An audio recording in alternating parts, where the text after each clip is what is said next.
तस काय म्हटलंय? The magnetic susceptibility of paramagnetic material is -0.73. एवढंच फरक आहे. अवघड नाही प्रॉब्लेम. T1 दिले -0.73 म्हणजे किती?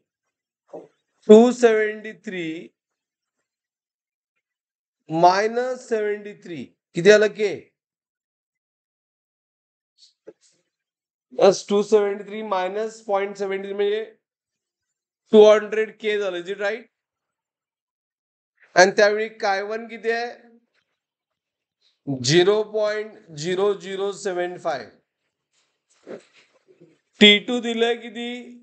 -273 -173 किती येणार? 100 के. X2 इज फाइंड करायचं. डबल झालंय म्हणजे हाफ झालंय टेम्परेचर. मग काय2 व्हॅल्यू काय व्हायला पाहिजे? Inverse relation is there.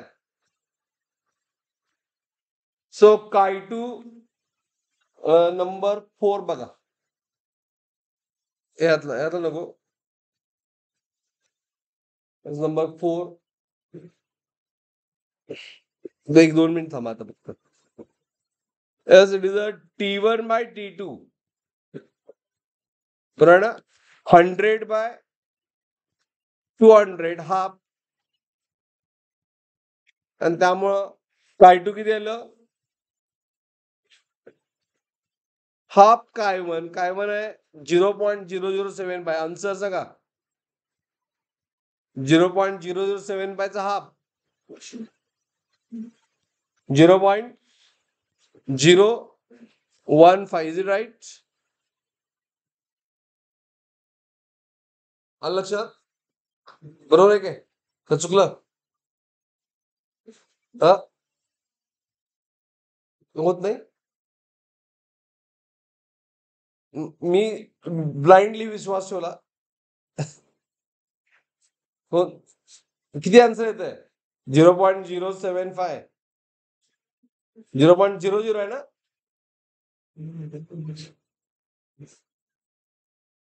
मी सोप्या प्रॉब्लेमला चुका नको. 0.00375. T1 200 आहे. T1 200 केले. 100 उलट केलं काय? तेव्हा हाफ झालं. डबल व्हायला पाहिजे. T1 200 आहे. बरोबर आहे. एक्झॅक्टली. प्रॉब्लेम कुठे चुकला इथं लिहायला? मी सोपा प्रॉब्लेम का चुकतोय बघा. It is 2. तुमचा आन्सर काय आलं होतं त्याचाही? मग काय चुकलं सांगायला पाहिजे होतं. काय चुकलं होतं कॅल्क्युलेशन मध्ये ते सांगायला नको. 0.01. हा. Is it clear?